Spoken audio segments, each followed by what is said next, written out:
다음 또 한 가지, 성전을 짓기 원하는 다윗의 이 간절한 마음을 거절하신 하나님께서는 성전 건축을 그의 아들 솔로몬 때로 미루십니다. 아직 때가 아니라는 거예요. 그런데 우리는 여기서 관심이 다윗이 성전을 짓고 싶었으나 못 지었구나. 하나님께서 막으셔서.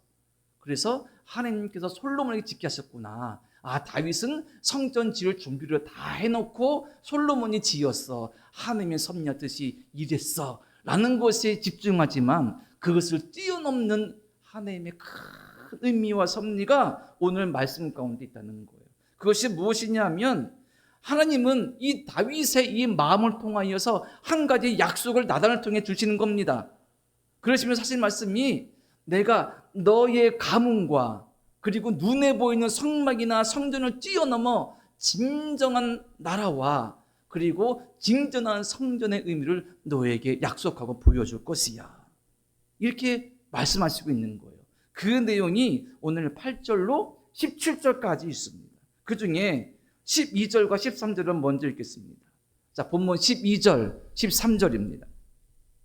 제가 읽겠습니다. 내 수완이 차서 내 조상들과 함께 누울 때에 내가 내 몸에서 날 내 씨를 내 뒤에 세워 그의 나라를 견고하게 하리라. 그는 내 이름을 위하여 집을 건축할 것이요 나는 그의 나라 왕위를 영원히 견고하게 하리라. 이 말씀은 솔로몬을 통해 성전 건축하실 것이라는 말씀이고요.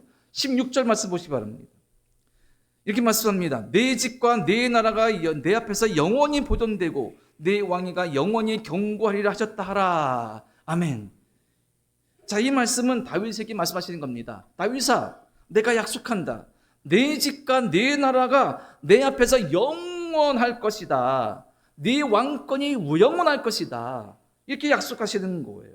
그러니까 다윗의 아들 솔로몬의 후손들을 통해서 쉽게 말해 다윗의 왕조가 영원할 것이고 그리고 이스라엘 나라가 영원할 것이라 약속하신 거예요. 그런데 여기에 의문이 있는 거죠. 하나님이 약속하신 그 다윗의 왕조와 그 나라가 진짜 다윗의 혈통으로 이어진 왕권과 이스라엘 나라인 것인가? 생각해보면 훗날 이스라엘은 남과 북으로 분단되어서 아수르와 바벨론에서 차례로 완전히 멸망됩니다. 포로기에 이르게 되죠.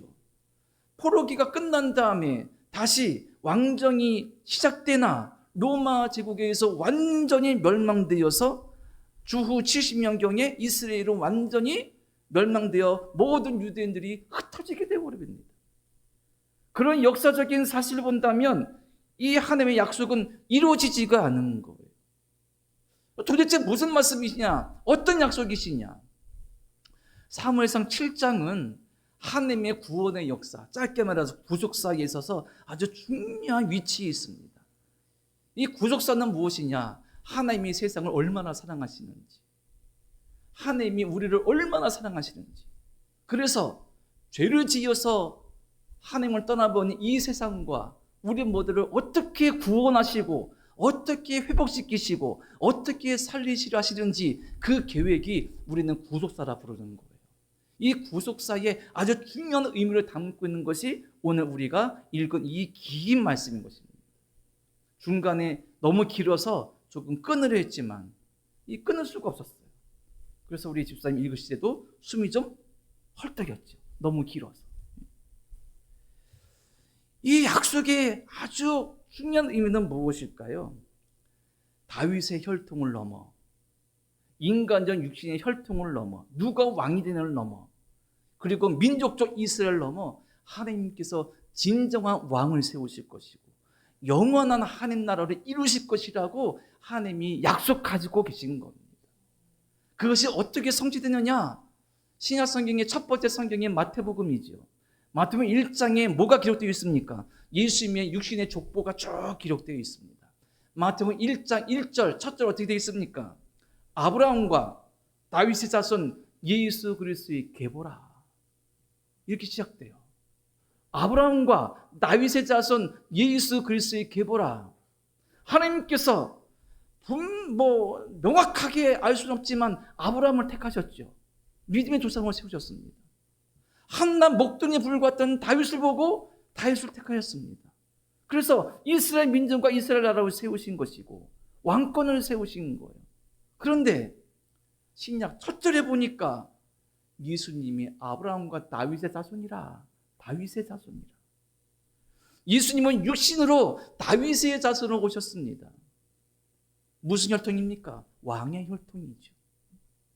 예수님을 잉태한 마리아에게 천사가 이렇게 말합니다. 누가복음 1장 31절 32절 보라 내가 잉태하여 아들을 낳으리니 그 이름을 예수로 하라. 그가 큰 자가 되고 지극히 높은 이의 아들이라 일컬어질 것이요 주 하나님께서 그 전 다윗의 왕위를 그에게 주시리니. 다윗의 왕위를 누구에게요? 그에게 예수께 주시리니. 사무엘하 7장에서 약속하신 하나님의 약속은요, 다윗의 개인적인 가문의 번영이나 민족적 차원에서 이스라엘의 영원함이 아닙니다. 그것을 뛰어넘어 내가 내 아들을 이 땅에 보내어 참된 나라를 시작할 것이고 이룰 것이고 내 모든 살아난 피조물 사람들을 내가 회복하고 살릴 것이다. 그 나라의 왕이 내 아들이 될 것이다. 누굽니까? 예수 그리스도인 겁니다. 그래서 그 나라가 영원할 것이고 다윗의 왕위는 영원할 것이라고 약속하신 거예요.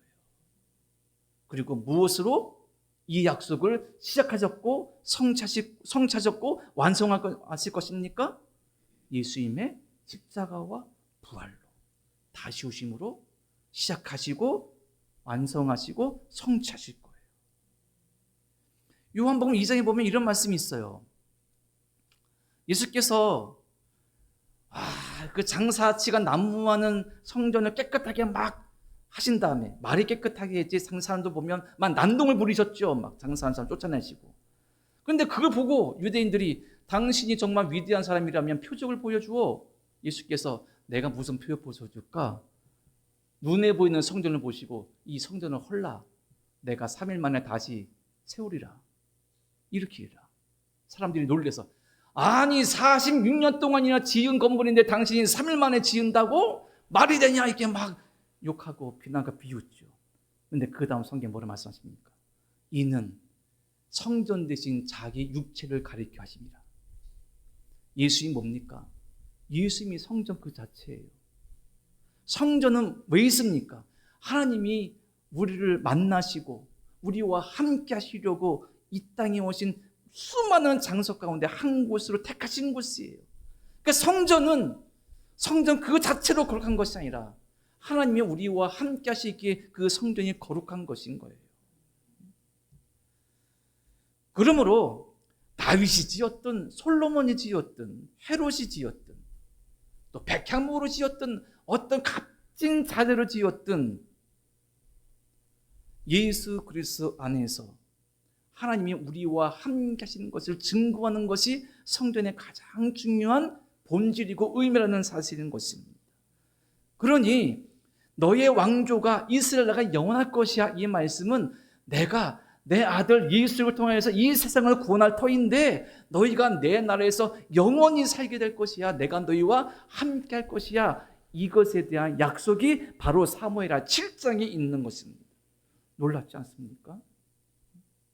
그런데 우리는 이 말씀을 보고 다윗의 혈통이 쭉 왕위를 이어나가는구나.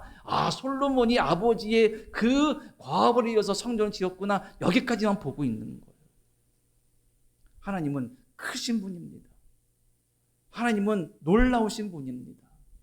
내가 하나님께 무엇을 드려서 그분께서 우리에게 무엇을 하시는 것이 아니라 우리는 그 앞에 그 놀랍고 다 알 수 없는 그분 앞에 무릎으로 마음으로 정성으로 입술로 인정하고 고백하며 예배하는 존재가 우리라는 것입니다. 그때 우리와 하나님 관계가 온전해지는 겁니다.